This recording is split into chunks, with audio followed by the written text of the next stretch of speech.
we're a little over halfway through the current NFL season, and I figured now is as good of a time as any to start talking about some end-of-the-year awards and who the frontrunners are for each category, in my opinion.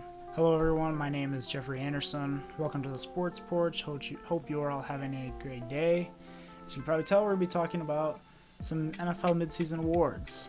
If you guys are interested in more NFL content, remember to like, comment, and subscribe, and press the notification bell to make sure you're not missing the next NFL video. And with all that said, let's go ahead and just get right into it. So first off, let me just start by giving my methodology, per se, for how I'm going to do this. So I'm going to go with the top 3 guys for each different category that I'm doing for every award, with some honorable mentions where I feel they need to be necessary because there's just too many guys at a certain spot. So we're going to cover these awards in this order. We're going to start with the Comeback Player of the Year, then we're going to go to Coach of the Year, Defensive Rookie of the Year, Offensive Rookie of the Year, Defensive Player of the Year, Offensive Player of the Year, and finish off with the MVP. I'll make sure to leave timestamps in the description so you guys can jump around and see what you want to see. Also, another thing most of these awards are going to come down to is everyone who wins these awards obviously needs to have a pretty big impact on their team, and you need to have some level of volume and production to win these awards. So unfortunately, in this case, stats do matter a little bit with these awards. That's always kind of been the case with them, but that's just how it is. So without further ado, let's get into the actual awards. First up, we have the Comeback Player of the Year. This obviously takes into account where you were a year ago, where you are now, how well it's going, how much better you're playing. Let's get into my nominees. At the number 3 spot, this is going to be somewhat of a surprise to people, but I'm going to go ahead and pick Matthew Stafford. Now, I know a lot of people are going to pick Cam Newton, or had picked Cam Newton. He honestly just hasn't impressed me this year, especially in the latter half. He's looking, I don't want to say like lost out there, but the Patriots offense has not been that good. It's not entirely his fault, but I feel like Matthew Stafford has been the far better player this year. He missed 8 games last year due to a back injury after apparently already playing through some broken ribs without anyone really knowing. And so far this year, he's come back to sort of his regular form, which is super underrated, putting up pretty good numbers. Now, his numbers don't necessarily pop off the stat sheet, but he lands here for me because of his comeback from that back injury. Also, I feel like people just forget that Detroit is like a terrible team, or like they would be even worse without Matthew Stafford, where I feel like while Cam Newton definitely makes the Patriots better, the Patriots are way better of a team than Detroit ever wishes it could be, honestly. So he's super underrated. I'm a really big fan of Matthew Stafford. It's just unfortunate he has to play for the Lions, who kind of treat him like crap. So I'm going to have Matthew Stafford at my number 3 spot. Then at number 2, this is the popular pick coming into the year. That is none other than Big Ben Roethlisberger, quarterback for the Pittsburgh Steelers. At this point, everyone kind of knows what happened to him. He busted his elbow last year. Steelers went 7-9. Really wasn't pretty with him not being there. Mason Rudolph and Ducky Hodges didn't necessarily inspire confidence in a lot of people. This year they've gone 9-0 so far with him. It really shows what kind of impact he has on this team. Even if he isn't necessarily playing at his peak, at his prime, he's 38 years old after injuring his elbow. I'd say he's pretty good, pretty well off for what he's dealing with. Now, it also does help that the Steelers have a pretty good supporting cast around him. He's got a lot of weapons to work with, and they're just, in general, a very well-run organization. But that definitely doesn't take away from the fact that he's a lot better than where he was a year ago. So he gets the number 2 spot. And then the number 1 spot goes to Alex Smith of the Washington football team. He is QB there right now. And for everyone who's like maybe wondering, like, why is Alex Smith going to win this award? He's not even like doing that well. Like he doesn't have very good numbers. He plays for Washington. They kind of suck. And there's a reason why. And this, honestly, if you don't know the story about this is bigger than football. You know what? Cut out the lo-fi music real quick. I want to actually talk about this because this is honestly insane what this guy went through. So he goes out. He'd been out for 2 years after that spiral fracture in his leg, and it almost cost him his life. He I mean, let alone his leg. They almost had to amputate his leg. He had necrotizing fasciitis, which is an infection that causes flesh-eating bacteria, aka gangrene, whatever you want to call it. He got that, and he was doing really bad. This led to Smith going septic. Basically, this means his body had a poor reaction to the infection. His blood pressure dropped really low. He went into what was called basically septic shock, and it almost costed him his life. He ended up having to get a muscle transfer from his left arm to his leg in order to save it from amputation. There is an amazing article ESPN had. I don't remember the author, but they had Elizabeth Smith, Alex's wife. She wrote a majority of it. And it's touching, honestly. I got a little emotional, a little choked up reading it for whatever reason. Not sure why, but it's some powerful stuff for sure. And to come back from that, almost losing your life, almost losing your leg, to not only like just stand there on the sidelines, right, to actually play in football games, let alone walk again. I mean, that's nothing short than a miracle. So there's no real need of convincing from me. This is definitely the definition. This is the definition of coming back, in my opinion. So once again, go check out that article from ESPN. I'll leave it in the description below. It's some great stuff. It's a great read. So after that, we move on to the Coach of the Year. This is the person who has elevated their team the most, helped them sort of grow and take that next step. This is how it usually goes. And number 3 spot, I have Sean McDermott from the Buffalo Bills. He has taken this team to a whole nother level, especially on the offensive side of the ball.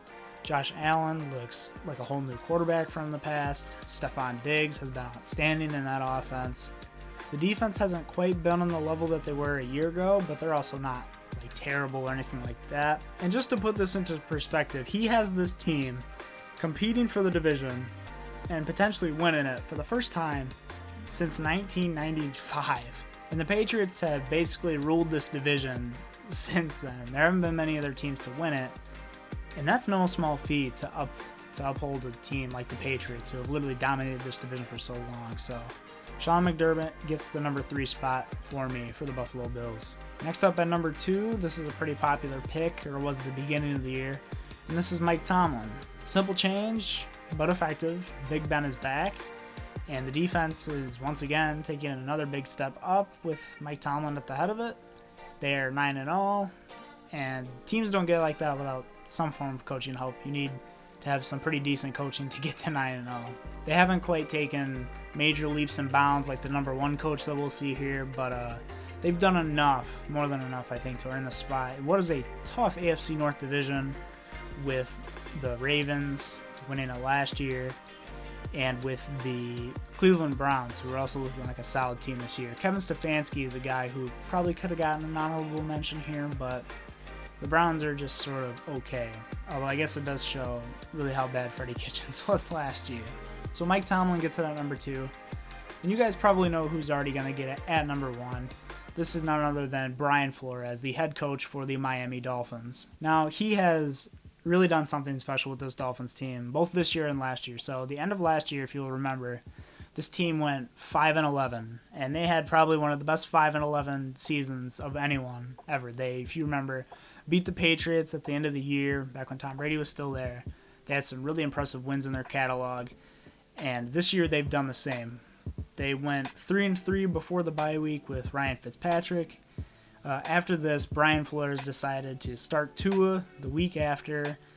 Now they're 6-3, and they're a playoff team, looking way ahead of schedule than anybody had ever thought, and rebuild in this rebuild process with a roster that really doesn't have a lot of talent. That offensive line is still really shaky, but that defense is outstanding. This is what a lot of Belichick disciples really struggle with when they leave, is the fact that they're not Bill Belichick and that they have to earn the respect of their guys. And I think it's pretty clear that Brian Flores has done that in Miami with the culture he's built, with the way he's gotten his guys to play behind him. And I certainly hope that we get to see the Dolphins contending for a championship in the future with both Tua and Brian Flores.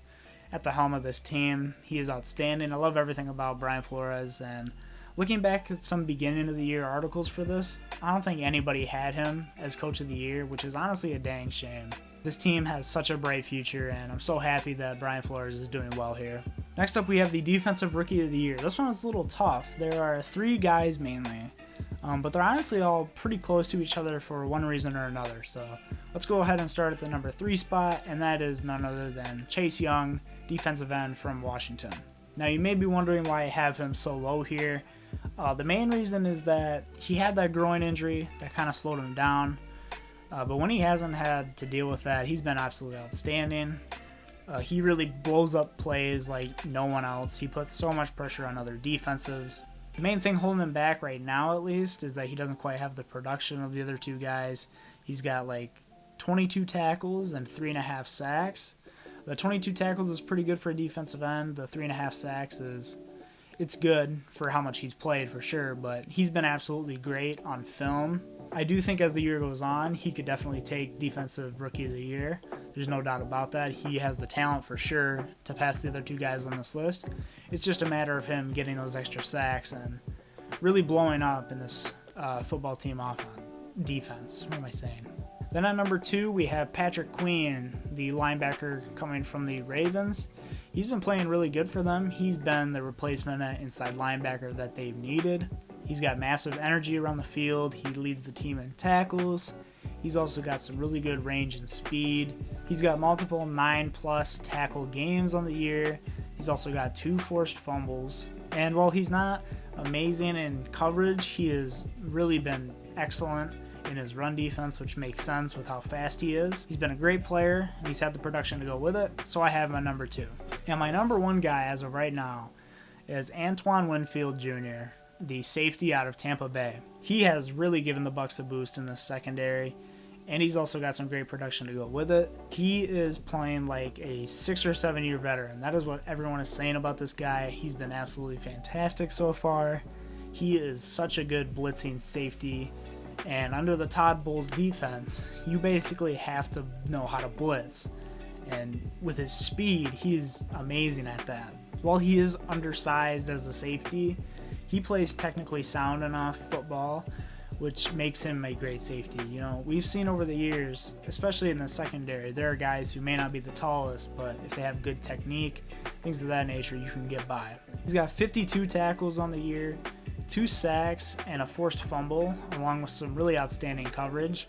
And this is why Antoine Winfield Jr. currently takes the Defensive Rookie of the Year in my rankings. Now we get to one of the more exciting and controversial ones, and this is the Offensive Rookie of the Year race. This is a pretty tight one. Lots of great players to choose from have really stepped up as rookies this year. This is looking to be a really good class. Let's go ahead and take a look at some honorable mentions first. First up, we have everyone's preseason pick, Clyde Edwards-Helaire, it seems. He's been good for the Chiefs, right? He's really added to that offense, but he's also in a really good system. He's playing for Patrick Mahomes, and he's got Andy Reid as his coach, so this is all kind of expected for him. He's been good. He hasn't really popped off the stat sheet like I think a lot of people expected him to do, but he's still been good. James Robinson is another guy who I think really deserves some praise. At Jacksonville, he's been a great surprise for them. Chase Claypool is another guy for Pittsburgh, although I think that with all the weapons around him, it's going to kind of hurt his production and his stats that people care about with these awards. Then I want to give love to 2 offensive linemen on this list. Michael Onwenu for the Patriots and Tristan Wirfs for the Tampa Bay Buccaneers. Onwenu has been a steal for the Patriots. They got him in the 6th round, I think. He's played, left guard, right tackle, and he's done great at every single position. He's been fantastic.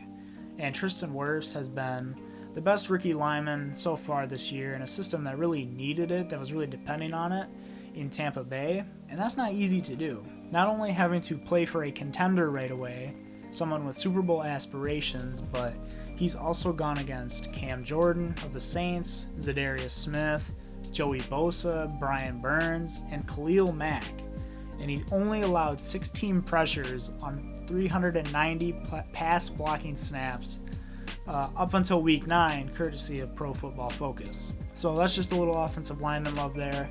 I don't think linemen can really win Rookie of the Year. That'd be interesting if they did.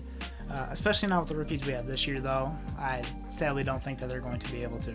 So let's go ahead then and get into the actual list. My number 3 guy is Justin Jefferson.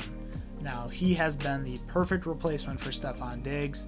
He's had some insane production at the receiver position as well. He's currently got 762 yards. This is 7th best in the league. He's also got 84.7 yards per game. Good for 8th best. And he's also got 277 yards after catch, which is 12th best in the NFL. He has some amazing route running, and he also gets really good separation.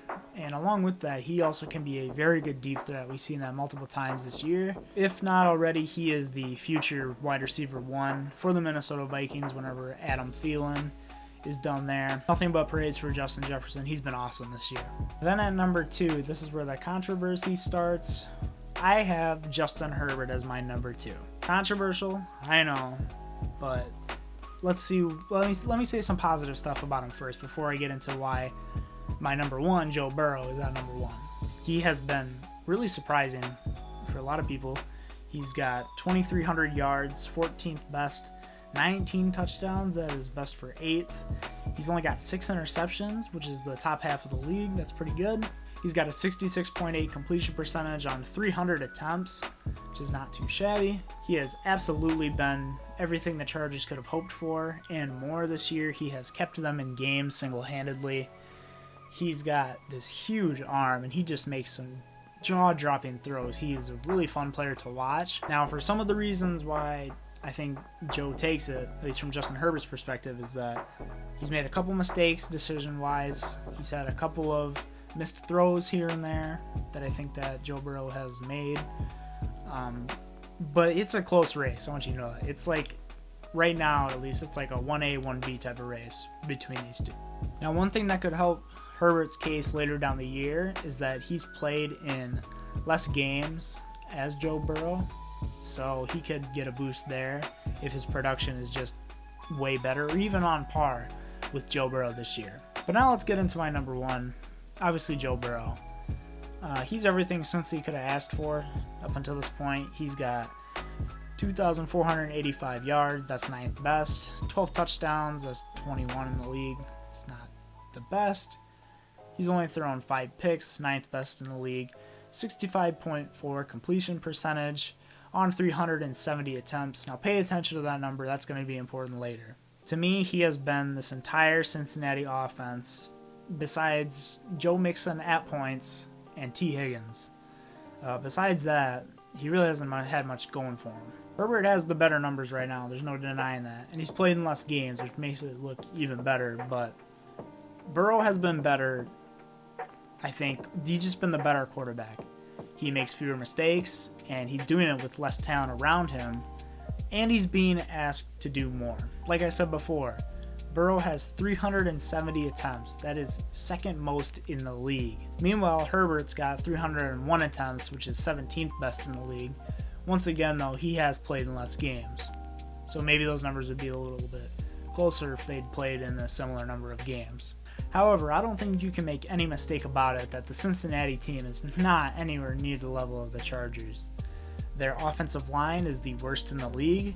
Joe Burrow has been sacked 32 times. That is the second most in the league, compared to Justin Herbert, who has only been sacked 16 times, which is tied for 15th. He doesn't make mistakes. He makes really good decisions with the football. He is just everything you want in a quarterback. He is a good kid, good head on his shoulders. Both these guys have this, by the way. He's amazing. I love Joe Burrow. Maybe I'm a little bit biased towards that, but I'm going to stand on this hill, for now at least. Maybe Herbert really wows me down the road. Like I said, it's a pretty close race as of now, but that's how I see the race for the Offensive Rookie of the Year to this point. Then we have Defensive Player of the Year. This is basically a 3-horse race, and you guys probably know who these 3 horses are, but there's still plenty of names that can be in the honorable mentions. First off, Budda Baker has come alive these past couple weeks. He has made big play after big play after big play, and the more I watch the Cardinals, I just can't help but just watch Budda Baker on defense, and he's just flying around the field. He seems to be involved in every single play that they make for the positives, for the better. Will Mack is another guy. He's really benefited from Akeem Hicks being back on that defensive line. That really helps him out on the edge to take some pressure off of him so he can get to the quarterback, and as well as basically the entire Steelers defense. Cam Hayward, Minkah Fitzpatrick, and my number 3 guy, TJ Watt. Now, he has been an absolute force on the edge for Pittsburgh. He's really taken the next step this year after really a breakout season a year ago. He's really solidified himself as a top edge rusher in the NFL. He is so good with his technique. He's an amazing guy to watch, go to work. He's got 9 sacks, which is second in the NFL, and 30 tackles to go with it, which is pretty good. He is the leader of this unstoppable Pittsburgh defense, and it also helps that he is a former Wisconsin Badger. Go Badgers. But being a part of that Pitt defense also means I rank him a little lower, just because of how good they really are. That doesn't take away any of the praise I have for them, though. He's a super defensive player. At the 2 spot, then, we have Myles Garrett, the defensive end for Cleveland. I feel like he's gone under the radar this year. I'm not sure why. I think that a lot of the attention Cleveland has got from last year has definitely faded off. He has been an absolute force in Cleveland. When teams forget about him, I guess, and put him on single coverage and don't double team him, he destroys people. He's got 9.5 sacks, that's first in the league, and 31 tackles, which is insane production at the defensive end position. He's really proving that his mega contract was worth it, even with the incident we all remember from last year when he tried to turn Mason Rudolph into paste. And I think the most exciting part about Myles Garrett is he's only 24 years old. Think about that. He's only 24 and he's got 9.5 sacks, leading the league. He has a really bright future ahead of him. Myles Garrett, really proving that number 1 pick was worth the hype. Doing great stuff for Cleveland. Then at number 1, and I don't think this is really a surprise to anyone, it's Aaron Donald. I would say the gap between him and Garrett is pretty big.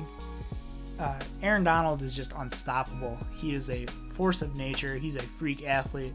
He literally blows up every play, and it's kind of insane. He manages to be involved with every single play. He demands a double team anytime he lines up, and he's got the production to go along with it. He's got 9 sacks, which is tied for second, along with 26 tackles, basically showing how stinking good he is, really. I mean, to get that many from the defensive tackle position is pretty good.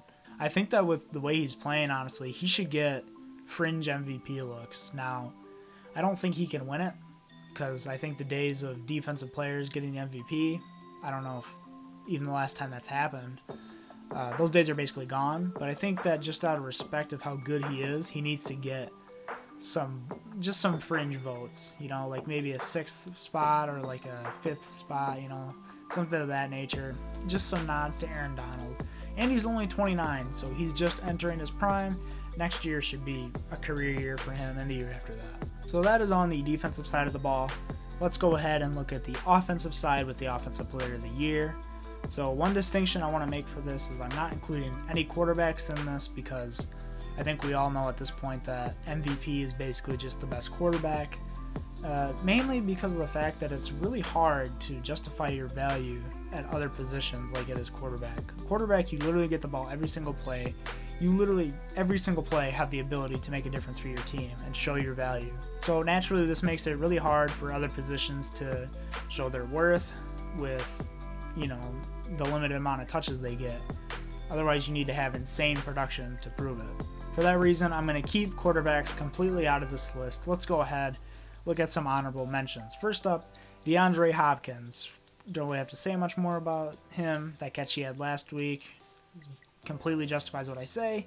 He's been making Bill O'Brien look stupid since 2020. Next up, DK Metcalf. He has really broken out this year. He has turned into a top 10 receiver, I would say. The deep threat that he poses, the way he just physically dominates people, and he's really broken out as the new wide receiver 1 that Seattle needed, I think, to go along with Russell Wilson, who is such a good deep ball thrower. Then we have some running backs as well. Aaron Jones, he's been a very good key cog for the Packers. But there's another guy in this list that will sort of rank higher than him from the Packers, and you'll see him. Probably know what I'm talking about. We also have Derrick Henry. He does his thing in Tennessee, puts up a bunch of yards, monster stats. The offense basically runs through him at this point. And then I want to give a shout out to Josh Jacobs. I feel like he's going under a lot of people's radars in Vegas. I think that the Raiders in general have gone under the radar this year, but particularly him. He's great. It's his second year. I had him on fantasy last year. He did really good for me. He was my running back number 1 there.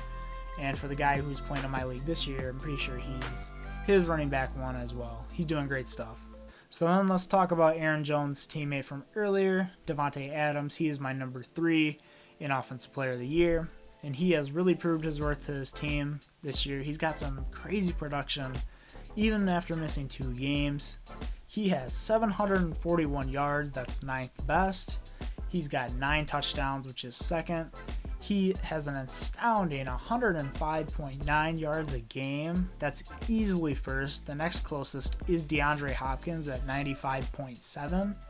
He has easily, I think, the best release in the game right now. He is the best pure route runner in the game right now. Everything a receiver does in the first 5 yards of their route, he's the best at it. He is the best off of the line. No doubt in my mind, no question at all this year. He is carrying this wide receiving core in Green Bay this year when, sadly, they didn't draft one in the draft with how deep this wide receiver class is. Kind of unfortunate as a Packers fan, but what are you going to do about it? I guess we'll take A.J. Dillon instead. I don't know. Anyway, Davante Adams at number 3. Then the number 2 spot, who was my number 1 for a lot of the year, and that's Alvin Kamara, the running back from New Orleans. He has absolutely carried this offense to this point. He's got 486 rushing yards, which is only, 15th. But then he's got 648 receiving yards, which is 16th best in the NFL. He is the only running back in the top 50 in receiving yards. Yes, not top 20, top 30. It takes 50 spots to get to the next running back. And that's at J.D. McKissick from Washington with 291 yards. So he is blowing other teams, other players out of the water when it comes to receiving yards. Now, maybe that'd be different if McCaffrey was playing, but for now, Kamara is the king of receiving running backs. And this was proven when Michael Thomas was out. He was used so much in their passing game, especially because Drew Brees couldn't really push the ball down the field. He has to throw a lot of short stuff, so it's really easy to get Kamara involved on that side. And with Michael Thomas back, I think that hurt his stock a little bit in this compared to my number 1 choice, but he still put on a clinic this year. He is justifying that massive contract, along with my number 1 pick for this list, that being Dalvin Cook. Dalvin Cook, to me, is the best running back in the league right now.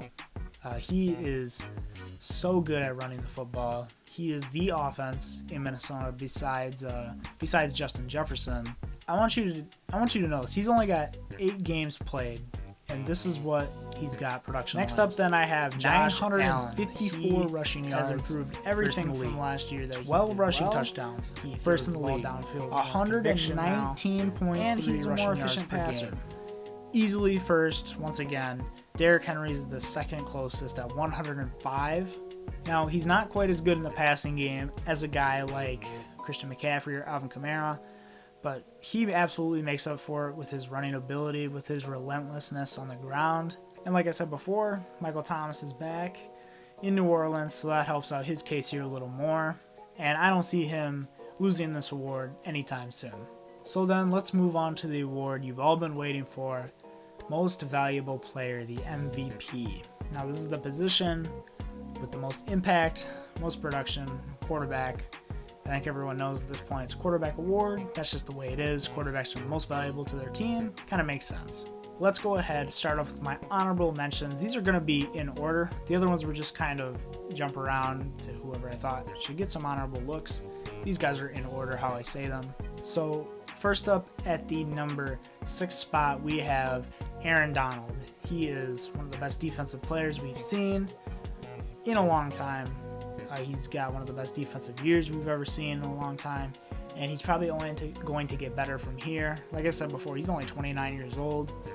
he's going to be scary next year. That's all I'm going to say. Aaron Donald is great. He should at least get some nods, some tips to the cap, but he's still on defense, so he's not going to win the award. He's really got this Aaron Rodgers throw to him now where he really lets his back leg sort of come through when he makes the throw. Almost so his body is facing forward now, and it's resulted in a really pretty pass and some great stuff from Josh Allen.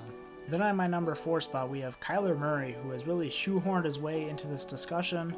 He's really put his foot into things with his really unique blend of elite running and his insane arm strength.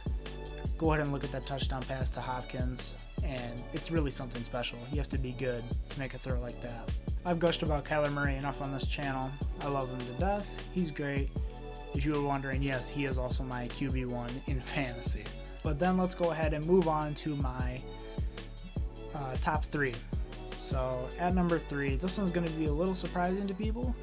I have Patrick Mahomes at number 3. Now, he's as good as ever. He is still, I think, proven this year he is the best quarterback in the league. I had previously been a Russell Wilson fan. I think I'm going to give the nod to Patrick Mahomes now. He's just clearly, I think, the better quarterback at this point, just by a little bit.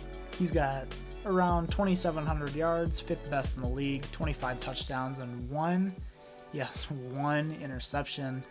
He's got a 66.9% completion rate at around 330 attempts. However, the thing that hurts his MVP case is his supporting cast and what he has around him. He has the best team in the league. He's got Tyreek Hill, Travis Kelce, Clyde Edwards-Helaire, and he's got the best offensive minds in the league with Andy Reid and Eric Bieniemy. So while he is the best quarterback in the league and he's got some of the best numbers in the league, he's also on the best team in the league.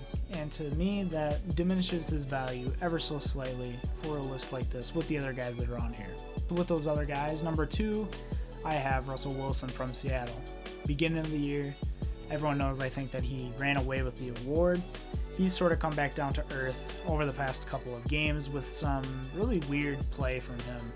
I think this is really due to his terrible defense. It's awful, and he's really got to pick up the slack for that. His play is kind of given off Carson Wentz vibes, although not anywhere near as bad, because I think he's obviously a better quarterback than Carson Wentz is. But he's trying to do so much for the team, and he's sort of forcing the ball a lot. However, even with the 10 interceptions that he has this year, he's still got some pretty impressive numbers. He's got 2,790 yards, 2nd best, and he's got the most touchdowns out of anyone with 28. With this, he's also got a 69.8 completion percentage, 4th best, on 334 attempts, which is tied for 6th most. Also, out of the top 3 guys, he has the worst offensive line of those 3, 30 sacks compared to 10 for my number 1 pick and 12 for Patrick Mahomes. He has carried Seattle this year, and he's paying the price with that with the last couple of weeks, knocking him down to number 2 in my rankings. So then at that number 1 spot, none other than Aaron Rodgers. He has had a revenge tour this year. He has really been outstanding. He has been the best of these 3 with what I would say is the least amount of help. Now, you can make an argument between him and Wilson, but he's also played better, I think, to this point than Wilson has. Now, Mahomes, he's got the best offense in the league, right? We've known this. And Wilson has the better wide receivers than Rodgers. He's got DK Metcalf, who has become a top 10 receiver this year. Tyler Lockett, who is also a very solid option when Metcalf is being locked down, like we saw with Jalen Ramsey last week. And David Moore, who is also solid himself. Now let's take a look at the wide receivers that Rodgers has. He does have Devontae Adams, who is a top 3 receiver in the league. And then after that, Allen Lazard, who would be a good number 3, but not such a great number 2 receiver to have on your team. And Lazard has been out for a decent amount of the year, and Adams was out for 2 games this year. He has gotten no help besides Aaron Jones this year when it comes to the offensive side of the ball. And he's still put up some not too shabby numbers. He's got 2,578 on the yards, I don't know why I said it like that, 2,578 yards, 6th best, 26 touchdowns, 2nd best, on only 3 picks, tied for 3rd. Also pairing with that, a 67.8 completion percentage, 12th best, on 314 attempts, which is also 12th best. Once again, just like the MVP says, the most valuable player, who adds the most value to your team. And so far to this point, I think it's pretty clear Aaron Rodgers has added the most value to his team. Think about it this way, if you took away these quarterbacks from each of their teams, what would happen? Well, we saw this last year with Kansas City. Matt Moore had to step in after Mahomes got hurt. They almost beat the Packers in that game. Granted, the Packers' defense wasn't very good, but their offense was still pretty decent because of all those weapons that they have. Now, Seattle, I don't really know what would happen to them if Russell Wilson didn't play. I think that would be a disaster for them. But I think it'd be more of a disaster if Aaron Rodgers didn't play, as we saw with the Brett Hundley experiment a couple years ago. So Aaron Rodgers really adds value to a team that would be swimming in water without him, honestly. And I think that we'll see what happens with that in the next coming years, how much value he truly adds to this team, with him potentially leaving to let Jordan Love take the reins. That's the discussion for a whole nother video, however, and this is the end of this video. Thank you all so much for tuning in and watching. This was a little bit of a longer one. Appreciate you sticking around until the end. Once again, make sure you are liking the video if you liked it. Put in the comments below, who do you have as your picks right now? I assume a lot of people are going to have Herbert as their Rookie of the Year, or maybe have Mahomes, I've seen a lot, as their MVP. Let me know what you think in the comments below. Make sure you subscribe so you don't miss another video. Click on the notification bell so you really don't miss another video. Thank you guys so much once again for watching, and I will see you guys on the next one.